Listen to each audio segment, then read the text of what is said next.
Blender has a lot of tools and brushes in their tool panel, 47 to be exact, and about 18 of them behave like actual brushes. But do you really need to use them all when you're sculpting? Probably not, and in fact I mainly use about 8 brushes, and I wanted to show you in this video which ones are those and how I use them. So let's get to it.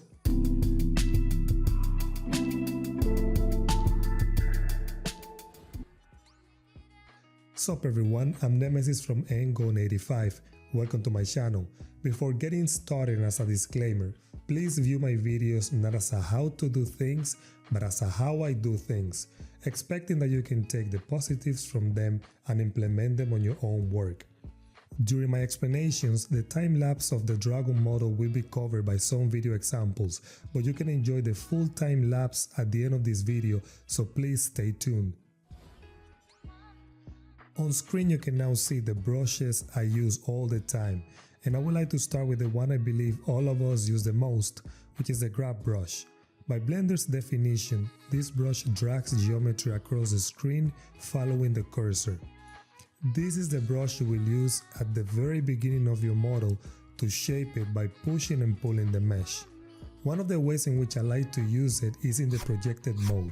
This mode allows to evenly push and pull the geometry based on the projection of the view. This one is great for the early stages of the model creation. Another way I like to use the grab brush is to pull and push single vertices until I get the shape I'm looking for, like in the example on screen when I'm trying to shape the ears. Finally, by pressing Ctrl when using the grab brush, we can manipulate the mesh according to the orientation of the normals. This is good for pushing holes into the mesh. The next brush, even though it is heavily used, I will quickly cover it as it is self-explanatory, and I will use it all the way throughout the sculpting process. This one is the smooth brush. By Blender's definition, this brush smooths the position of the vertices to either polish surfaces or remove volume from larger shapes. It is so convenient and used that by holding the shift key, you can temporarily access this brush, and when released, you will get to the previous brush. One of my favorite brushes, since for me is the one that feels the most organic, is the clay strips brush. By Blender definition, the clay strips is commonly used for aggressive building of volumes and deliberate control over shapes on the surface. This one is also used for removal of volume. I normally use this brush when creating shapes by adding volume when the grab brush is not the best for the task. For example, when adding volume to the mouth of a character or to the eyelids. I also use this brush when in need of removing volume when I'm looking for a more organic result. In general, I use this brush and the next one for the same purpose, but the following one behaves a bit differently. This one is the draw brush. By Blender definition, the draw brush moves vertices inward or outward based on the average vertex normal within the brush radius. I like to use this brush, as mentioned before, in the same manner as with the clay strips, removing and adding volume, but I will use this one for a more balanced and uniform result, for instance when digging the eye sockets or when shaping the eyelids.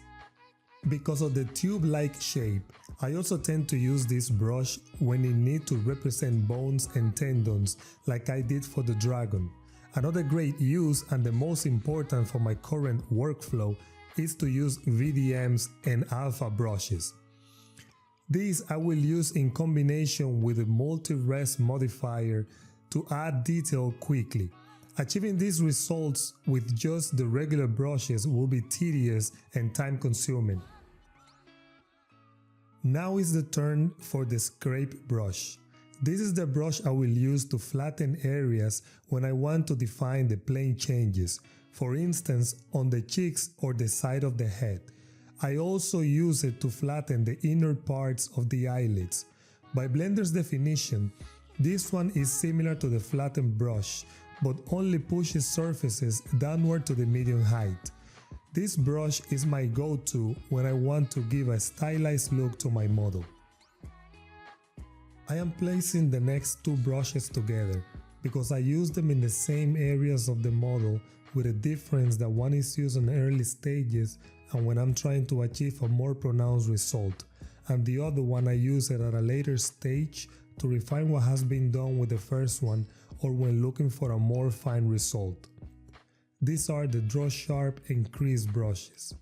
By Blender's definition, the Draw Sharp is similar to the Draw brush, but it always deforms the mesh from the original coordinates and uses a sharper fall-off by default, while the Crease brush creates sharp indents or ridges by pushing or pulling the mesh while pinching the vertices together. I will use both brushes to establish important landmarks like the position of the eyes or the mouth and under the lips, as well as to define the wings of the nose. By inverting the brush with the Ctrl key, I use these brushes to mark sharp lines, and in combination with the stabilized stroke, I can make curved, sharp lines like the ones in the eyelids. My last brush to cover is the pinch brush.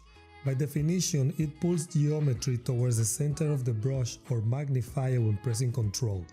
This is the brush I use at the end of my models in all the areas in which I use the crease and sharp brushes to refine those ridges and sharp lines. And that's it. These are the brushes I use to create my models. If you enjoy this type of content, please consider to like and subscribe, and if you have any suggestions that can help the channel, please let me know in the comments down below. Now please enjoy the full time lapse of the dragon, and thank you for watching. See you soon.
One.